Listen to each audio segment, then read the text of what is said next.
gumawang lelampan urip Narendra Gong Nagri Kacakra Sang Prabu Baka Hasmane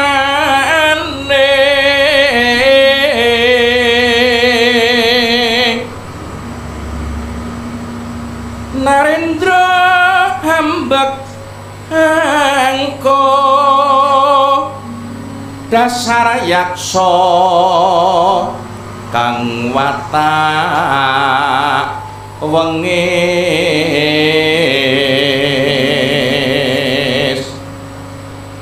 mangan daging manungsa keremenan nipun karya miris wong sapraja tibeng apes sirna dening watak adil gugur kelawan dian sena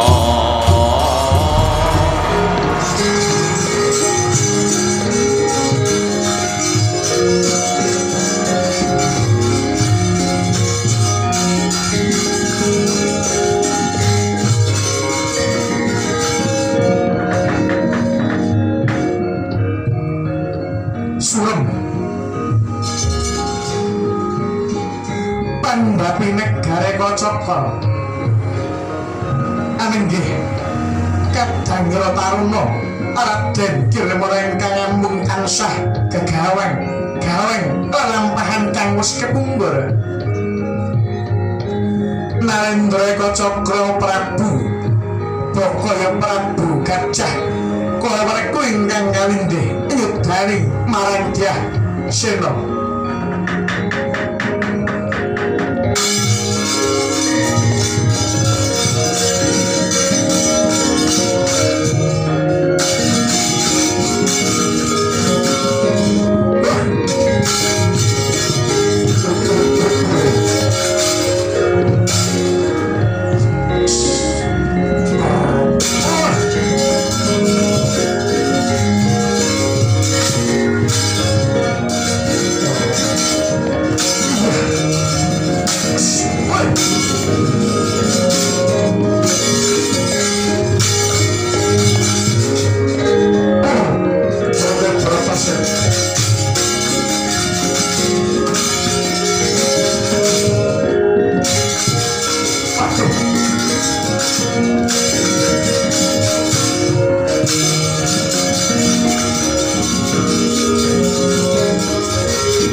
Sasara meru pawana-wana marekana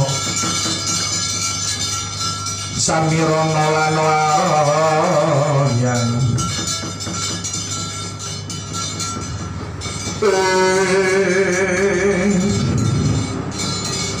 mangke rumiyin Gusti Kula Raden Kirmira keparenga alawe penggalih anggen kula marak swami Abdiantara ketinggal rengu pasuwarna duka Raden keparana ngabdipun Kumandang Garba nyuwun dawuh. Raden. Iya, Kumandang Garba. Lungguh damar mongso jenak anggon udara bakal kepenak lamun to isih gawang lawan kang kelampahan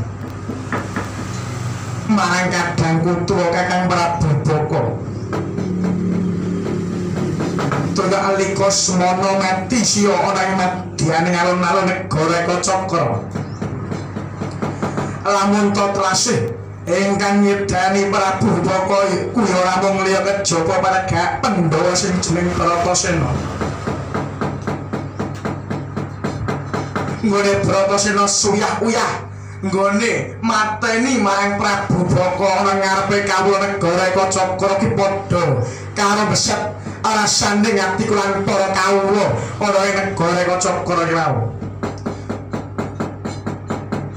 Mula bocah menggung manut pawarta kang tak tampa saka bebakul sinambi nyuwara kang pinanggul. Lamun to dina iki para Pandhawa bakal nganake nggone bangun praja nanging kadyan mengkono aku durung lega lamun to durung bisa nglebur jeneng ingkang maos sedane Kakang Prabu Boko.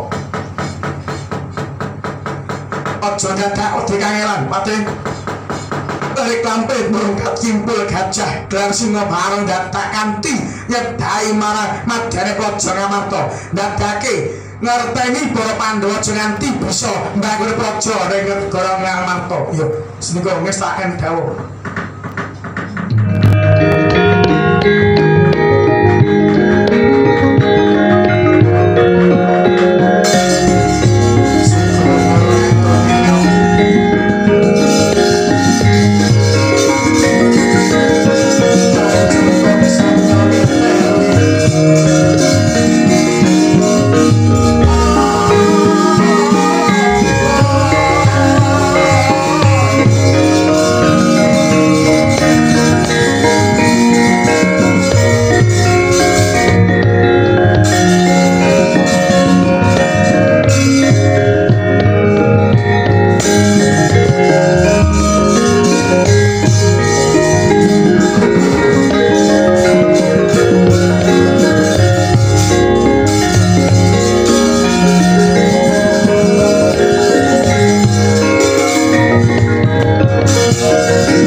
Pancabayu kulingan wisikan limo Pancabayu kulingan wisikan limo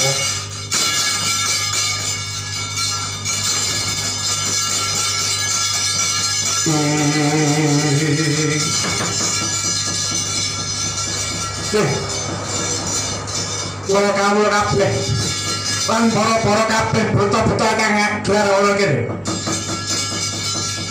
ayo menyang sono negara Ngamarta Biambre supaya negara Ngamarta kae ora bakal bisa dadake sing jenenge Mbangun Praja yang perlu kae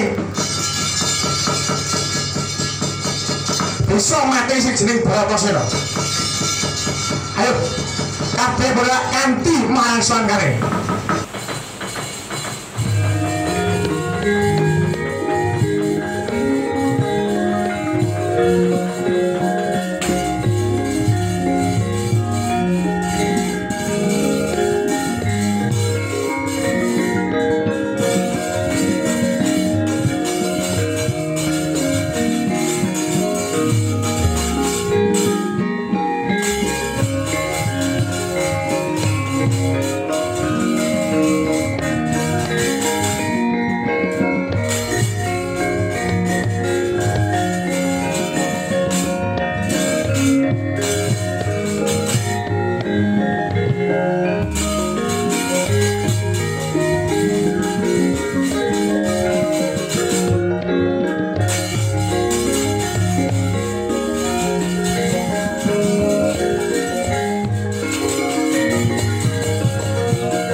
kaki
Dimas Janaka.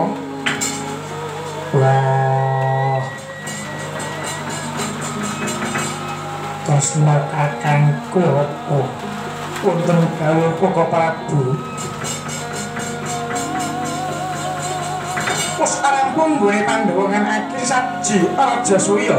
Iya. Ning nadyan mengkono nggone para kadang para Pandhawa wis rampung bangun sisaning praja Ngamarta ketitik para Kencana. Ingkang nyampur prapatane para praja Narmati nggone bakal liru sumber dayalan wis lumedi kanthi rancak mbangun ana ing praja Ngamarta kowe. Mula perkudoran Dimas Janaka bangun kuwi pancen angel nanging wis angel nggone ngopeni arancake pembangunan praja. Nggone ngopeni para pambangunan praja Ngamarta kuwi kudu hati-hati. Iya. Para Pandhawa sayek-seko kapti pun wis padha nenggak sedya dasare Pandhawa sumpah mati sibeh, mati siji, mati kabeh. Geger Jawi.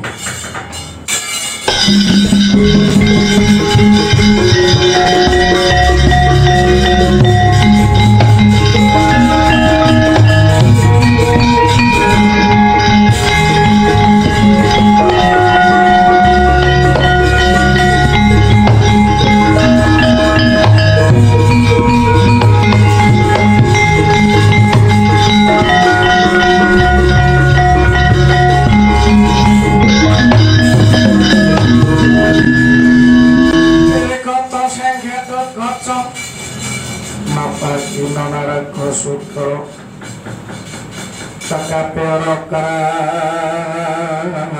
kasno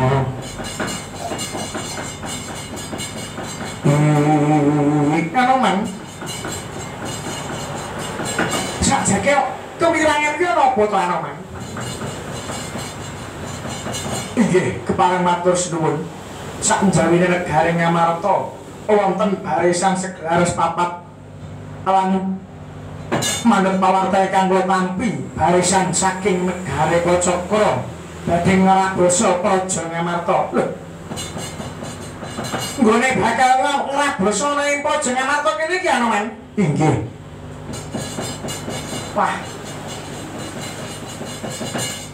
ayo aja nganti Praja Ngamarta iki bedah maneh kok Kudara wah piye critane kadangku ayo ngrabosa kae barisan saka negara Kocokro digugetake yo bakal tak sebate apa kang dilakoni iki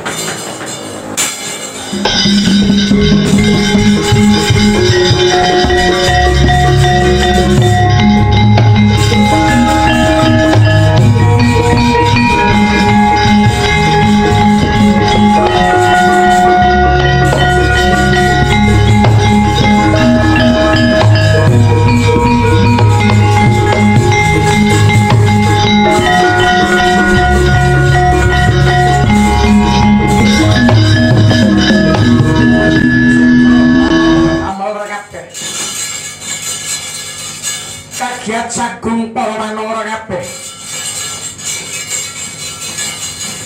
sang pegawan Anoman badhe sigra migraken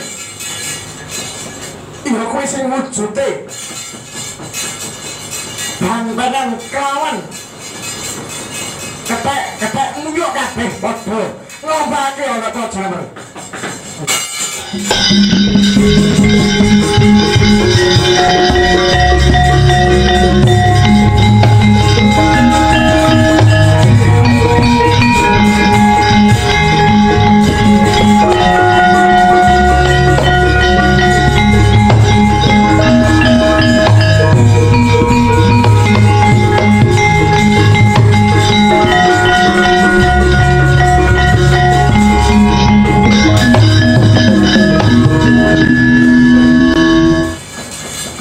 bandang lan radhiko dhewe ya kangen apa Kang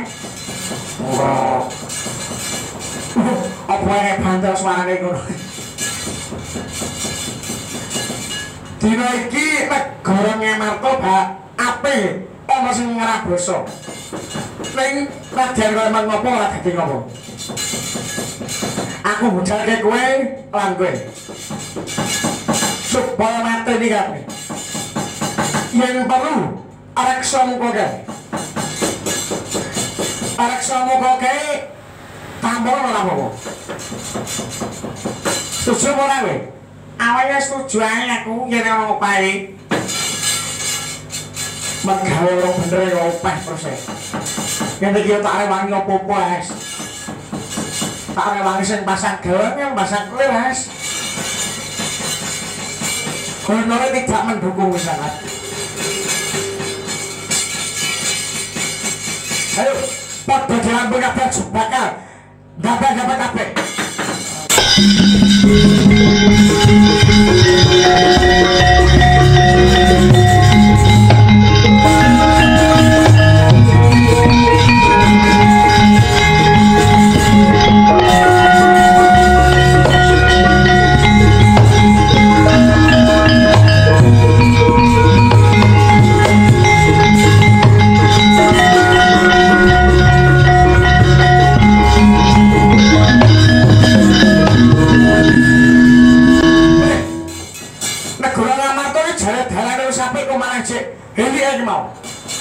Ancam orang narik ini kosong mau dalan oleh kayak jari wis anu kok duwe iki ndi to tadi kayak wis apa iki takon barang mali aku jenenge Anoman yo sing ngoro oh ora salah cetok kowe melu negara Ngamarta iya aku aku melu bantu negara ngemar to. Bagus. Kami takon barang jemu sapa niki. Oh, kowe gede takon marang aku. Jenengku Krikda Sasana. Tumanggung Krikda Sasana. Yo, pancen bawa nyoto. Apa-apa kowe niki re? Mbok sapa kowe? Aku pengen ngrangket. Sing jenenge Ratu Dwarawati kae. Ratu Dwarawati kae ana ning gone Ngamarta. Oh, saya gajah mbok jenenge aku wis ngerti. Apa kae dadi panate? Yang gue kepengen gue Ratu Dwarawati bakal tak pateni. Orang lane karo Bratasena kae. Bratasena sing wis nyedani marang Prabu Bapa kae. Ayo, Bratasena di. Pangaku Dwarawati kae. Jangan tak tumpes materi. Yo, yang rewani baca tekan aku. Yo, apa tak medeni? Wah, kuku karpet dhewe.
Ngene kan yo mesti nek bakal rampung kabeh yo. Hakaseno, ayo dimajeni kabeh.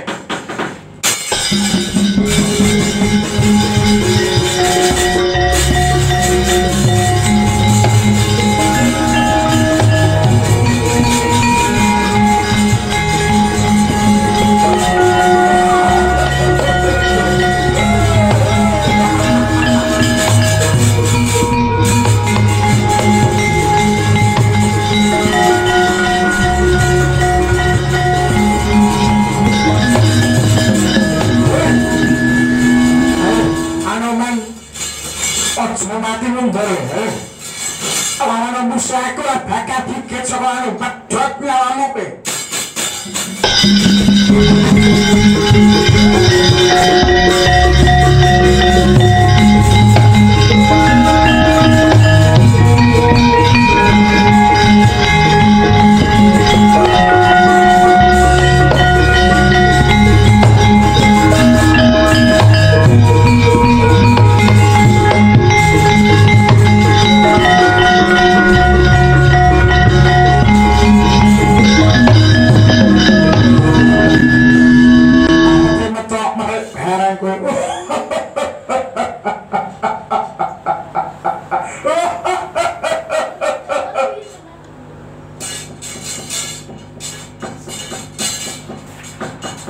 Wong anggar ketekan anggar tekan kowe iki mesti akan kaki stroh. Wis ngerti kene landang mlayu malah dele-dele.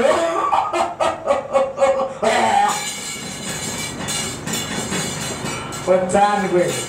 Wong guru kok mati setut-tut ngene. Aku ngerti kang dadi aranmu. Ayo balik.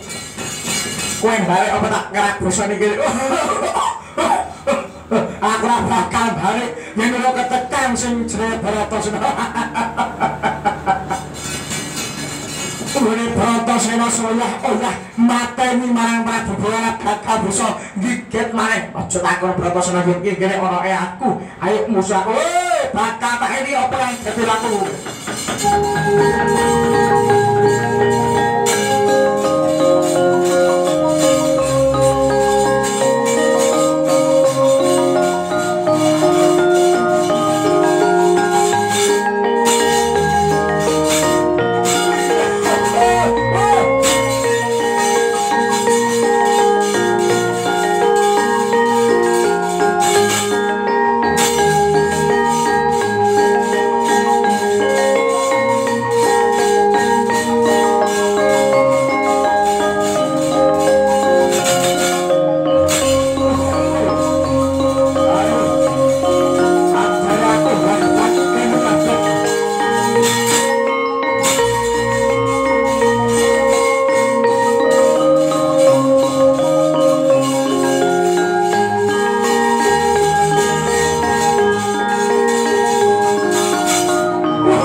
Solid.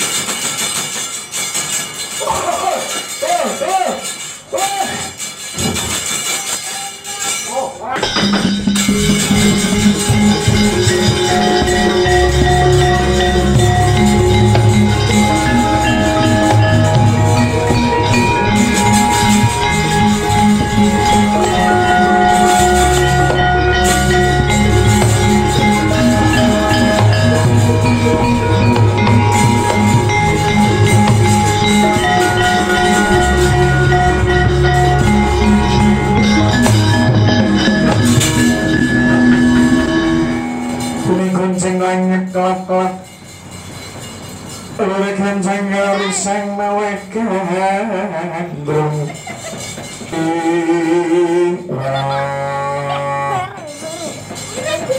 Wene kocok saja kok ngenduk bakal tak liru ngopo kang dadi lakone wong Kocokro. Karo dhewe, wong Kocokro. Ngene iku.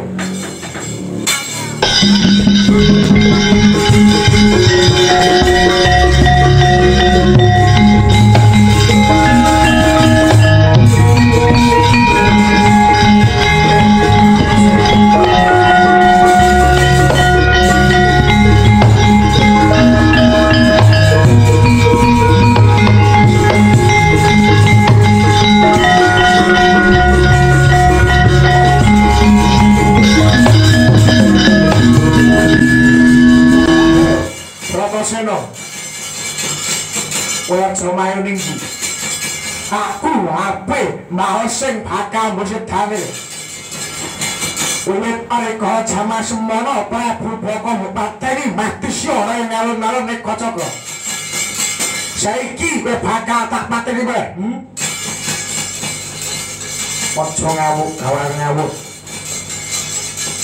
Gone ratu dadi ratu ning Kocokro wis salah. Alah, ribet.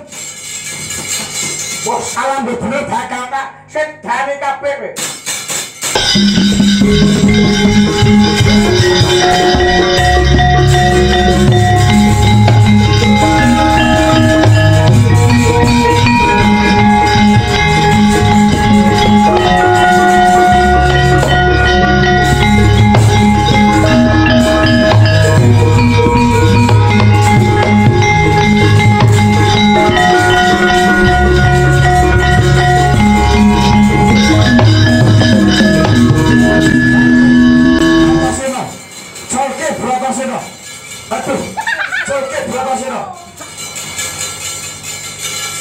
Aku ora bakal ngecuke nalika kowe ora bakal bisa.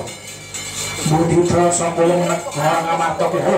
Ngire, Bang ngire kula pateni.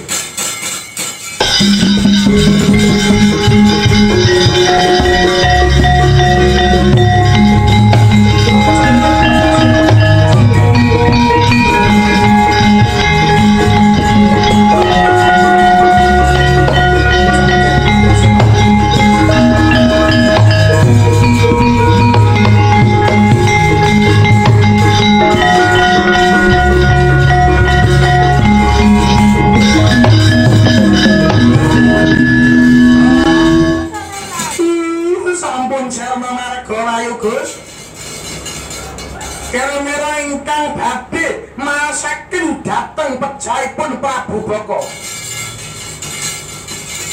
Ing mriki dadosa piwulang.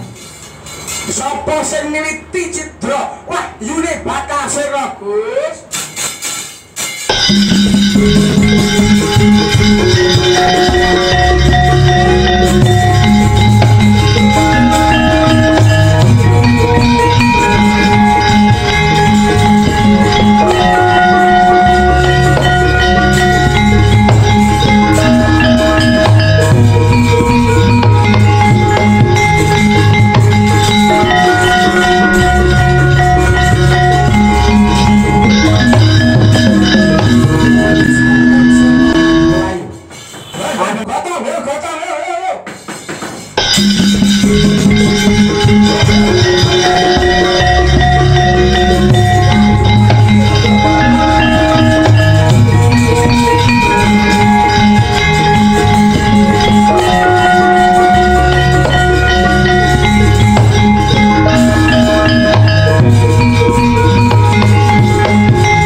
Semar piye? Jare yo. Nadyan Pandhawa menika namung gangsal ewas manten. Sampun saya jaga kati gagemrane ngalung para mangsah ingkang badhe ngubahaken kamardikan para Pandhawa. Tangih klampahe Gus. Yo Kakang Semar. Manunggaling para Pandhawa darah para putra Pandhawa kadi dening manunggaling Kalaras sedaya sampun majinamedan daya dinayan tritunggal dipisake ora bakal kula dipisake sedaya mung tansah Samet sinamet dan Gus.